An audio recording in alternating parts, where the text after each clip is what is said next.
ಸ್ನೇಹಿತರೆ, ಸ್ವಾಗತ ಸುಸ್ವಾಗತ. ಶ್ರಾವಣ ಮಾಸದ ಬಗ್ಗೆ ಒಂದಷ್ಟು ಮಾಹಿತಿ ಅನ್ನುವಂಥದ್ದನ್ನು ಇವತ್ತು ನಾವು ತಿಳ್ಕೊಳ್ಳೋಣ. ಪವಿತ್ರ ಹಬ್ಬಗಳ ಈ ಮಾಸವೇ ಶ್ರಾವಣ ಮಾಸ. ನಮ್ಮ ಹಿಂದೂ ಪಂಚಾಂಗದಲ್ಲಿ 12 ಮಾಸಗಳು ಬರ್ತವೆ. ಎಲ್ಲ ಮಾಸಗಳು ಕೂಡ ಒಂದೊಂದು ರೀತಿಯಲ್ಲಿ ಅನೇಕ ವೈಶಿಷ್ಟ್ಯತೆಗಳನ್ನು ಹೊಂದಿದ್ದಾವೆ. ಆ ವೈಶಿಷ್ಟ್ಯತೆಯನ್ನು ಹೊಂದಿರತಕ್ಕಂಥದ್ರಲ್ಲಿ ಶ್ರಾವಣ ಮಾಸವೂ ಕೂಡ ಒಂದು. ಆಷಾಢ ಮಾಸವು ಭೀಮನ ಅಮಾವಾಸ್ಯೆಗೆ ಮುಗೀತದೆ. ಆದರೆ ಮರುದಿನವೇ 12 ಮಾಸಗಳಲ್ಲಿ ರಾಜಮಾಸ ಅಂಥೇಳಿ ಕರೆಸ್ಕೊಳ್ಳುವಂತಹ ಶ್ರಾವಣ ಮಾಸ ಎನ್ನುವಂಥದ್ದು ಪ್ರಾರಂಭ ಆಗ್ತದೆ. ಚಾಂದ್ರಮಾನ ಪದ್ಧತಿಯ ಪ್ರಕಾರ ಶ್ರಾವಣ ಮಾಸವು 5ನೇ ಮಾಸವಾಗಿ ಬರ್ತದೆ. ಪ್ರತಿ ತಿಂಗಳು ಹುಣ್ಣಿಮೆಯ ದಿನ ಯಾವ ನಕ್ಷತ್ರಗಳು ಬರುತ್ತವೆಯೋ ಆ ಮಾಸವನ್ನು ಅದೇ ನಕ್ಷತ್ರಗಳಿಂದ ಕರೆಯಲಾಗ್ತದೆ. ಮಹಾವಿಷ್ಣುವಿನ ನಕ್ಷತ್ರವಾದ ಶ್ರವಣ ನಕ್ಷತ್ರವು ಹುಣ್ಣಿಮೆಯ ದಿನ ಬರುವುದರಿಂದ ಈ ಮಾಸವನ್ನು ಶ್ರಾವಣ ಮಾಸ ಅಂತ ಹೇಳಿ ಕರೆಯಲಾಗ್ತದೆ. ಈ ಮಾಸವನ್ನು ದೈವಿಕ ಮಾಸ ಅಂಥೇಳಿ ಕೂಡ ಕರೀತಾರೆ. ಶ್ರವಣ ನಕ್ಷತ್ರ ಮಹಾವಿಷ್ಣು ದೇವರ ಜನ್ಮ ನಕ್ಷತ್ರವಾದ್ದರಿಂದ ಈ ಮಾಸಕ್ಕೆ ಪಾವಿತ್ರ್ಯತೆ ಎನ್ನುವಂಥದ್ದು ಕೂಡ ಅತ್ಯಂತ ಹೆಚ್ಚಾಗಿದೆ. ಶ್ರಾವಣ ಮಾಸದಲ್ಲಿ ಹಬ್ಬಗಳು ಕೂಡ ಒಂದಾದ ಮೇಲೊಂದು ಎಂಬಂತೆ ಸಾಲಾಗಿ ಬರಲಿಕ್ಕೆ ಪ್ರಾರಂಭ ಆಗ್ತದೆ. ಅದಕ್ಕಾಗಿಯೇ ಶ್ರಾವಣ ಬಂತು ಅಂತ ಹೇಳಿದರೆ ಹಬ್ಬಗಳ ಮಾಸ ಬಂತು ಅಂತ ಹೇಳಿ ಕೂಡ ಕರೀತಾರೆ. ಶ್ರವಣ ಅಂದರೆ ಕೇಳುವುದು ಅಂತ ಅರ್ಥ. ಈ ಮಾಸದಲ್ಲಿ ದೇವರ ಕತೆ, ಪುರಾಣ, ಪ್ರವಚನಗಳನ್ನು ಶ್ರವಣ ಮಾಡಿದರೂ ಸಕಲ ಪಾಪಗಳು ಕೂಡ ಮುಕ್ತಿ ಹೊಂದುತ್ತಾವಂತೆ. ಶ್ರಾವಣ ಮಾಸ ಚಾತುರ್ಮಾಸ ಅವಧಿಯ ಮೊದಲ ಮಾಸವೂ ಹೌದು. ಈ ಮಾಸದಲ್ಲಿ ಬರುವ ಪ್ರಮುಖ ಹಬ್ಬಗಳು ಯಾವುದು ಅದೆಲ್ಲವುದನ್ನು ಕೂಡ ನಾವು ಒಂದೊಂದಾಗಿ ತಿಳ್ಕೊಳ್ತಾ ಹೋಗೋಣ. ಹಾಗಾದರೆ ಶ್ರಾವಣ ಮಾಸದ ವಿಶೇಷತೆ ಏನಂತ ಕೇಳಿದರೆ, ಈ ಮಾಸವು ಮೃತ್ಯುಂಜಯನ ಮೆಚ್ಚಿನ ಮಾಸ. ಈ ಮಾಸದಲ್ಲಿ ಮೃತ್ಯುಂಜಯನನ್ನು ಪೂಜಿಸಿದರೆ ಮೃತ್ಯುಂಜಯ ಬಹುಬೇಗನೆ ಪ್ರಸನ್ನನಾಗ್ತಾನಂತೆ. ಶ್ರಾವಣ ಮಾಸದ ಸೋಮವಾರಗಳಲ್ಲಿ ಉಪವಾಸವಿದ್ದು ಶಿವನ ದೇವಾಲಯಗಳಿಗೆ ಹೋಗಿ ಶಿವನನ್ನು ಪೂಜಿಸುವುದರಿಂದ ಜೀವನದ ಗುಣಮಟ್ಟ ಎನ್ನುವಂಥದ್ದು ಸುಧಾರಿಸುತ್ತದಂತೆ. ಮನಸ್ಸಿಗೂ ಶಾಂತಿ, ನೆಮ್ಮದಿ ಎನ್ನುವಂಥದ್ದು ದೊರಕುತ್ತಾವಂತೆ. ಹಾಗಾದರೆ ಈ ಮಾಸ ಯಾಕೆ, ಯಾವ ಕಾರಣದಿಂದ ಶ್ರೇಷ್ಠ ಅಂತೇಳಿ ಹೇಳೋದಕ್ಕೆ ಒಂದು ಪೌರಾಣಿಕ ಕಥೆ ಕೂಡ ಇದೆ.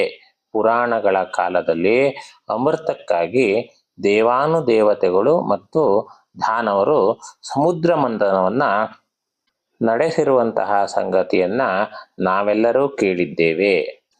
ಆಗ ಅವರಿಗೆ 14 ರೀತಿಯ ರತ್ನಗಳು ದೊರಕಿರ್ತವೆ. 13 ರತ್ನಗಳನ್ನು ದೇವತೆಗಳು ಮತ್ತು ದಾನವರು ಹಂಚಿಕೊಳ್ತಾರೆ. ಕೊನೆಯದಾಗಿ ಉಳಿದಿರುವಂಥದ್ದು ಒಂದೇ ಒಂದು, ಅದು ಹಾಲಾಹಲ. ಈ ಹಾಲಾಹಲವು ಇಡೀ ಬ್ರಹ್ಮಾಂಡವನ್ನು ನಾಶಪಡಿಸುವಂತಹ ಶಕ್ತಿ ಎನ್ನುವಂಥದ್ದನ್ನು ಹೊಂದಿರ್ತದೆ. ಆಗ ಬ್ರಹ್ಮಾಂಡವನ್ನು ಸಂರಕ್ಷಿಸಲು ಶಿವನು ಹಾಲಾಹಲವನ್ನು ಕುಡಿಯುತ್ತಾನೆ. ಆಗ ಪಾರ್ವತೀದೇವಿ ಹಾಲಾಹಲ ಎನ್ನುವಂಥದ್ದು ಶಿವನ ದೇಹವನ್ನು ಪ್ರವೇಶಿಸುವುದರ ಮೊದಲೇ ಶಿವನ ಗಂಟಲನ್ನು ಒತ್ತಿ ಹಿಡಿದು ಬಿಡ್ತಾಳೆ.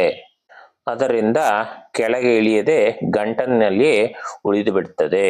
ಇದರಿಂದಾಗಿ ಶಿವನಿಗೆ ನೀಲಕಂಠ ಎಂಬ ಹೆಸರು ಕೂಡ ಬರ್ತದೆ. ಜಗತ್ತಿನ ಉಳಿವಿಗಾಗಿ ಶಿವನು ಹಾಲಾಹಲವನ್ನು ಕುಡಿದದ್ದು ಇದೇ ಶ್ರಾವಣ ಮಾಸದಲ್ಲಿ. ಇದೇ ಕಾರಣಕ್ಕಾಗಿ ಶ್ರಾವಣ ಮಾಸದಲ್ಲಿ ಶಿವನ ಆರಾಧನೆಗೆ ಹೆಚ್ಚಿನ ಮಹತ್ವ ಎನ್ನುವಂಥದ್ದು ಕೂಡ ಇದೆ.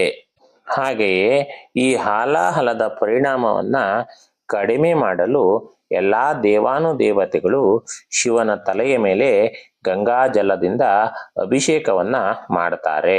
ಇದೇ ಕಾರಣಕ್ಕಾಗಿಯೇ ಶಿವ ಪರಮಾತ್ಮನನ್ನ ತಂಪಾಗಿಸಲು ಶ್ರಾವಣ ಮಾಸದಲ್ಲಿ ಶಿವನಿಗೆ ಜಲಾಭಿಷೇಕವನ್ನು ಮಾಡಲಾಗ್ತದೆ. ಈ ಮಾಸವನ್ನು ಶಿವನಿಗೆ ಅರ್ಪಿಸಲು ಮತ್ತೊಂದು ಕಾರಣವೂ ಕೂಡ ಇದೆ. ಅದೇನೆಂದರೆ, ಶ್ರಾವಣ ಪ್ರಾರಂಭಕ್ಕೂ ಮೊದಲು ಆಷಾಢ ಮಾಸದಲ್ಲಿ ಬರುವ ದೇವಶಯನಿ ಏಕಾದಶಿ ದಿನದಂದು ಮಹಾವಿಷ್ಣು ದೇವರು ಯೋಗ ನಿದ್ರೆಗೆ ಜಾರ್ತಾರೆ. ಮುಂದಿನ 4 ತಿಂಗಳುಗಳ ಕಾಲ ಮಹಾವಿಷ್ಣುವು ಯೋಗ ನಿದ್ರೆಯಲ್ಲಿರ್ತಾನೆ. ಆಗ ಲೋಕಪಾಲನೆಯ ಜವಾಬ್ದಾರಿಯನ್ನ ಶಿವನೇ ವಹಿಸಿರ್ತಾನೆ. ಹೀಗಾಗಿ ಶ್ರಾವಣ ಮಾಸದಲ್ಲಿ ಶಿವನು ತನ್ನ ಸಮಯವನ್ನ ಲೋಕ ಕಲ್ಯಾಣಕ್ಕಾಗಿಯೇ ಮೀಸಲಿಟ್ಟಿರುತ್ತಾನೆ. ಜೊತೆಗೆ ಈ ಅವಧಿಯಲ್ಲಿ ಶಿವನು ಭಕ್ತರ ಕಷ್ಟ ಕಾರ್ಪಣ್ಯಗಳನ್ನ ಕೇಳಿಸಿಕೊಂಡು ಪರಿಹಾರವನ್ನು ಕೂಡ ನೀಡ್ತಾನೆ. ಹಾಗೆಯೇ ದುಷ್ಟ ಶಿಕ್ಷಕ ಸದ್ಗುಣ ರಕ್ಷಕ ಮಹಾವಿಷ್ಣು ದೇವರು ಹಾಗೂ ಅವನ ಧರ್ಮಪತ್ನಿ ಮಹಾಲಕ್ಷ್ಮೀ ದೇವಿಯ ಆರಾಧನೆಗೂ ಶ್ರಾವಣ ಮಾಸ ಅತ್ಯಂತ ಶುಭಪ್ರದವಾದಂತಹ ಮಾಸ.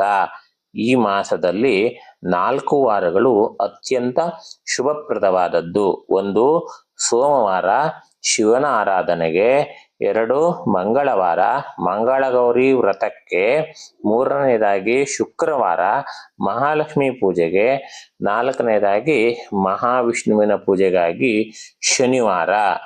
ಈ 4 ವಾರಗಳು ಮಹತ್ತರವಾದಂತಹ ದಿನಗಳಾಗಿವೆ. ಈ ಮಾಸದಲ್ಲಿ ಒಂದೇ ರೇಖೆಯಲ್ಲಿ ಬರುವ 17 ನಕ್ಷತ್ರಗಳು ಉನ್ನತ ಫಲಗಳನ್ನು ನೀಡುತ್ತವೆ ಎನ್ನುವಂತಹ ಪ್ರತೀತಿಯೂ ಸಹ ಇದೆ. ಆದ್ದರಿಂದ ಅತಿ ಹೆಚ್ಚು ಶುಭ ಕಾರ್ಯಗಳು ಈ ಮಾಸದಲ್ಲಿಯೇ ನಡೆಯುತ್ತವೆ. ಈ ಮಾಸದಲ್ಲಿ ಧಾರ್ಮಿಕ ಕ್ಷೇತ್ರಗಳಿಗೆ ಭೇಟಿ ನೀಡುವುದು, ಇಷ್ಟಾರ್ಥ ಸಿದ್ಧಿಗೆ ಪೂಜೆಯನ್ನ ಸಲ್ಲಿಸುವುದು ನಡೆದುಕೊಂಡು ಬಂದಿರುವಂತಹ ಪದ್ಧತಿ. ಹಾಗಾದ್ರೆ ಈ ಶ್ರಾವಣ ಮಾಸದಲ್ಲಿ ಬರುವಂತಹ ಪ್ರಮುಖ ಹಬ್ಬಗಳು ಯಾವುದು ಅಂತ ಹೇಳುವಂಥದ್ದನ್ನ ನಾವು ತಿಳ್ಕೊಳ್ತಾ ಹೋಗೋಣ. 1 ಶ್ರಾವಣ ಸೋಮವಾರ. ಈ ದಿನದಂದು ಉಪವಾಸ ಮಾಡಿ ಶಿವನನ್ನ ಭಕ್ತಿಯಿಂದ ಆರಾಧಿಸ್ತಾರೆ. ಅವಿವಾಹಿತರು ಈ ದಿನ ಶಿವನನ್ನ ಆರಾಧಿಸಿದರೆ ಯೋಗ್ಯನಾದಂತಹ ವರ ಅವಶ್ಯಕತೆ ಇರುವಂಥವರಿಗೆ, ವಧುವಿನ ಅವಶ್ಯಕತೆ ಇರುವಂಥವರಿಗೆ ವಧು ಇವನ್ನ ಪಡೆದುಕೊಳ್ಬಹುದಂತೆ. ಹಾಗೆ ನಾಗರ ಪಂಚಮಿ, ಇದನ್ನ ಶ್ರಾವಣ ಮಾಸದ ಶುಕ್ಲ ಪಕ್ಷದ ಪಂಚಮಿಯ ದಿನದಂದು ಆಚರಿಸಲಾಗ್ತದೆ. ಮುಂಬರುವ ಅನೇಕ ಹಬ್ಬಗಳಿಗೆ ಮುನ್ನುಡಿ ಬರೆಯುವ ಹಬ್ಬವೇ ಈ ನಾಗರ ಪಂಚಮಿ. ದ್ವಾಪರ ಯುಗದಲ್ಲಿ ಜಯಮೇಜಯ ರಾಜನು ಮಾಡುತ್ತಿದ್ದಂತಹ ಸರ್ಪಸಾತ್ರಯಾಗ ನಿಂತಿದ್ದು ಇದೇ ಶ್ರಾವಣ ಮಾಸದ ನಾಗರ ಪಂಚಮಿಯ ದಿನದಂದು. ಇದು ನಾಗಸಂತತಿಯ ಉಳಿವಿಗೆ ಕಾರಣವಾಯಿತು. ನಾಗರ ಪಂಚಮಿಯಂದು ಶ್ರದ್ಧಾ ಭಕ್ತಿಯುತ ನಾಗರ ಕಲ್ಲಿಗೆ ಅಥವಾ ಹುತ್ತಗಳಿಗೆ ಹಾಲರೆಯುವ ಪದ್ಧತಿ ಎನ್ನುವಂಥದ್ದು ಕೂಡ ಇದೆ. ಈ ಹಬ್ಬದಲ್ಲಿ ಸುಬ್ರಹ್ಮಣ್ಯ ಸ್ವಾಮಿಯನ್ನು ಸಹ ಷೋಡಶೋಪಚಾರಗಳಿಂದ ಪೂಜಿಸಲಾಗ್ತದೆ. ಇದರಿಂದ ಆಯಸ್ಸು ಮತ್ತು ಆರೋಗ್ಯ ವೃದ್ಧಿಯಾಗಿ ಜಾತಕದಿಂದ ಬರುವ ಸರ್ಪದೋಷದಿಂದ ಸ್ವಲ್ಪ ಮಟ್ಟಿಗೆ ಕಡಿಮೆ ಮಾಡಿಕೊಳ್ಳಬಹುದು, ಸ್ವಲ್ಪ ಮಟ್ಟಿಗೆ ಮುಕ್ತರಾಗಬಹುದು. ಹಾಗೆಯೇ 3ನೇದಾಗಿ ಬರುವಂಥದ್ದು ವರಮಹಾಲಕ್ಷ್ಮಿಯ ವ್ರತ. ಹೆಸರೇ ಸೂಚಿಸುವಂತೆ ಬೇಡಿದ ವರಗಳನ್ನ ನೀಡುವ ಮಹಾಲಕ್ಷ್ಮೀ ದೇವಿಯ ವ್ರತವಾಗಿದೆ. ಈ ವ್ರತವನ್ನ ಶ್ರಾವಣ ಮಾಸದ 2ನೇ ಶುಕ್ರವಾರ ಅಥವಾ ಹುಣ್ಣಿಮೆಯ ದಿನ ಬರುವಂತಹ ಶುಕ್ರವಾರ ದಿನದಂದು ಆಚರಿಸಲಾಗ್ತದೆ. ಈ ವ್ರತವನ್ನ ಆಚರಿಸುವ ಮಹಿಳೆಯರು ತಮ್ಮ ಪತಿ ಹಾಗೂ ಮಕ್ಕಳೊಂದಿಗೆ ಉತ್ತಮ ಹಾಗೂ ಸಮೃದ್ಧ ಜೀವನವನ್ನ ಪಡೆಯುತ್ತಾರೆ ಎಂಬ ಪ್ರತೀತಿ. 4ನೇದಾಗಿ ಮಂಗಳಗೌರಿ ವ್ರತ. ಈ ಮಾಸ ಮಂಗಳವಾರಗಳಲ್ಲಿ ಮಂಗಳಗೌರಿ ವ್ರತವನ್ನ ಆಚರಿಸಲಾಗ್ತದೆ. ಈ ಮಾಸದಲ್ಲಿ ವಿವಾಹವಾದ ಮೊದಲ 5 ವರ್ಷಗಳ ಕಾಲ ಶ್ರಾವಣ ಮಾಸದ ಮಂಗಳವಾರಗಳಲ್ಲಿ ಮುತ್ತೈದೆಯರು ಈ ವ್ರತವನ್ನ ಆಚರಿಸುತ್ತಾರೆ. ಮಂಗಳಗೌರಿ ವ್ರತ ಪಾರ್ವತೀ ದೇವಿಯನ್ನ ಆರಾಧಿಸುವಂತಹ ವ್ರತವಾಗಿದೆ. ಇನ್ನು 5ನೇದಾಗಿ ಶ್ರೀಕೃಷ್ಣ ಜನ್ಮಾಷ್ಟಮಿ. ಶ್ರಾವಣ ಮಾಸದ ಕೃಷ್ಣ ಪಕ್ಷದ ಅಷ್ಟಮಿಯ ದಿನ ರೋಹಿಣಿ ನಕ್ಷತ್ರದಲ್ಲಿ ಮಹಾವಿಷ್ಣುವಿನ 8ನೇ ಅವತಾರವಾದ ಶ್ರೀಕೃಷ್ಣನ ಅವತಾರವಾಯಿತು. ಶ್ರೀಕೃಷ್ಣ ಜನಿಸಿದ ಪುಣ್ಯಕ್ಷಣವನ್ನ ಸಂಭ್ರಮಿಸುವ ದಿನವೇ ಶ್ರೀಕೃಷ್ಣ ಜನ್ಮಾಷ್ಟಮಿ ಅಥವಾ ಗೋಕುಲಾಷ್ಟಮಿ. ಈ ದಿನ ಶ್ರೀಕೃಷ್ಣ ಮಧ್ಯರಾತ್ರಿ ಜನಿಸಿದ್ದರಿಂದ ಮಧ್ಯರಾತ್ರಿಯೇ ಪೂಜಿಸಲಾಗ್ತದೆ. ಆರನೆಯದಾಗಿ ರಾಘವೇಂದ್ರ ಸ್ವಾಮಿಗಳ ಆರಾಧನೆ. ದೇವರೆಂದರೆ ತಿರುಪತಿಯ ತಿಮ್ಮಪ್ಪ, ಸಂತರೆಂದರೆ ರಾಘಪ್ಪ ಎಂಬ ಮಾತಿದೆ. ಇವರ ಆರಾಧನೆಯನ್ನು ಇದೇ ಶ್ರಾವಣ ಮಾಸದಲ್ಲಿ ಆಚರಿಸಲಾಗ್ತದೆ. ಶ್ರಾವಣ ಮಾಸದ ಕೃಷ್ಣ ಪಕ್ಷದ ಬಿದಿಗೆಯ ದಿನದಂದು ಆರಾಧನೆ ಎನ್ನುವಂಥದ್ದು ನಡೆಯುತ್ತದೆ. ಇನ್ನು ಏಳನೆಯದಾಗಿ ರಕ್ಷಾಬಂಧನ. ಸಹೋದರ ಸಹೋದರಿಯರ ಸಂಬಂಧವನ್ನ ಬಲಪಡಿಸುವ ಸಂಬಂಧವೆಂದರೆ ಇದೇ ರಕ್ಷಾಬಂಧನ. ಶ್ರಾವಣ ಮಾಸದ ಹುಣ್ಣಿಮೆಯ ದಿನದಂದು ಈ ಹಬ್ಬವನ್ನ ಆಚರಿಸಲಾಗ್ತದೆ. ಈ ದಿನ ಸಹೋದರಿಯರು ರಕ್ಷೆಯನ್ನ ಸಹೋದರರಿಗೆ ಕಟ್ಟುವುದರ ಮುಖಾಂತರ ತಮ್ಮ ಸಹೋದರರಿಗೆ ದೀರ್ಘಾಯುಷ್ಯ ಎನ್ನುವಂಥದ್ದು ಲಭಿಸಲಿ ಅಂತೇಳಿ ಪ್ರಾರ್ಥಿಸ್ತಾರೆ. ಇನ್ನು ಎಂಟನೆಯದಾಗಿ ಶ್ರಾವಣ ಶನಿವಾರ.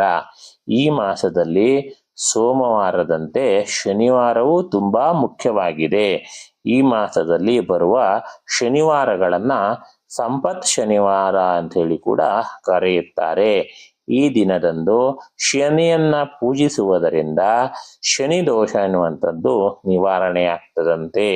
ಈ ದಿನದಂದು ಮಹಾವಿಷ್ಣು ದೇವರನ್ನ ವಿಶೇಷವಾಗಿ ಪೂಜಿಸಿದರೆ ತುಂಬಾ ಒಳ್ಳೆಯದು.